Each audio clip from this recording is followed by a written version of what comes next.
अब शिवसेना खाली शिवसेना एक ही शिवसेना और वो शिंदे साहब की शिवसेना रही। भाटा के सैनिक है वो शिंदे शिवसेने में आने को तैयार है, कार्यकर्ता। महाराष्ट्रलाइव्ह.in इथे बातमी फक्त दाखवली जात नाही, ती लढली जाते। सबस्क्राईब करा, लाईक करा, शेअर करा, बेल आयकॉनला टच करा। अभी तो जो स्थिति है ना वही बता रही है। जिस तरह से महाराष्ट्र में शिवसेना का शिंदे साहब का माहौल बढ़ते जा रहा है, उसे तो वही नजर आता है कि अब शिवसेना खाली शिवसेना एक ही शिवसेना और वो शिंदे साहब की शिवसेना रही। शिवसेना 2029 की तैयारी कर रहे हैं।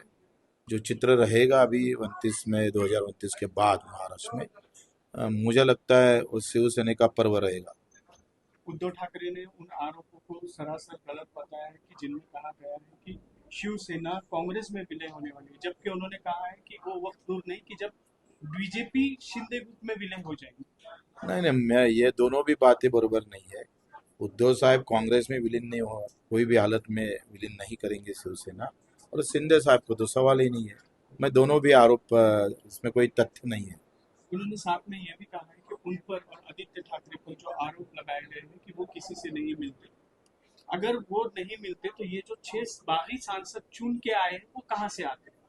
देखो, पूरे एक तरफ माहौल है, ऐसा नहीं है एक खासदार ही शिंदे गुट में आ रहे। जनरल कार्यकर्ता अगर देखे, वो भी, अब मैं जब घूम रहा हूँ इधर के अंदर, तो अभी तो ऐसी स्थिति है कि जिले के अंदर आधा जो भाटा के सैनिक है वो शिंदे शिवसेना में आने को तैयार है, कार्यकर्ता। मैं खासदार की बात नहीं कर रहा हूँ। आखिर सब निर्णय फूटने वाले पर ही सब बदलाव की जाएंगी, तो कुछ संशोधन तो होना जरूरी है। कुछ बातें देखना जरूरी है कि संगठन के नेतृत्व में कुछ बदलाव होने की जरूरत है क्या, क्या वो काम नहीं कर रहे क्या नीचे।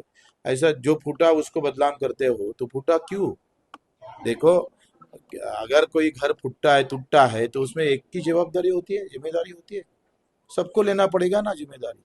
ऐसा थोड़ा होता है कि खाली मिस्त्री ने काम नहीं किया हो सकता है सीमेंट बरोबर नहीं होगा, उसमें कोई लोहा बरोबर नहीं होगा।